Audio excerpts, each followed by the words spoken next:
Hello and welcome to MBAM Portal for Construction Law. We are doing a continuing series on legal issues to consider before you expand overseas. We did a first video on corporate structure. We did a second video on the need to properly regulate your employment contracts. Now, the third major legal issue you need to consider will be your taxes. At a basic level, the tax structure of the foreign country where you will be based, of course, have to be considered. But you also need to consider how do you transfer the profits back to Malaysia and whether there are any tax implications when you do so. Next, for Malaysians seconded to the foreign company, where will they be tax domiciled? The likelihood is if you are seconding a Malaysian to a foreign country, they will be higher management.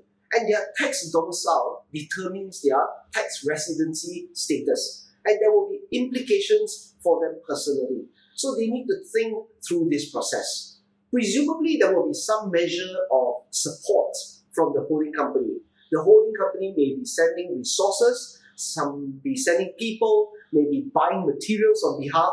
So what is the policy to determine how these would be priced and costed? Because again, it goes towards profitability and ultimately it affects taxation. Remember, if you are transferring pricing and cost within a group of companies, you need to be careful of transfer pricing regulations. In short, you cannot overcharge.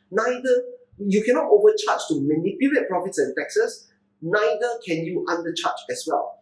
If a subsidiary has some tax exemptions, you may be tempted to undercharge the subsidiary so that it maximizes its profits. But that would be a breach of transfer pricing regulations. Lastly, check for any tax treaties that are in place between Malaysia and the country where you are setting up shop. Remember, to optimize your tax strategy, it has to be planned ahead of time and not after the fact. If you structure your business to optimize taxes ahead of time, before you start earning, that would usually be tax avoidance, and tax avoidance is legal. If you try to manipulate your figures after the fact, perhaps by reclassifying certain costs in order to capture exemptions, that would usually be tax evasion, and that would be illegal. So in other words, make sure you get proper advice. In the next video, we will talk about intellectual property.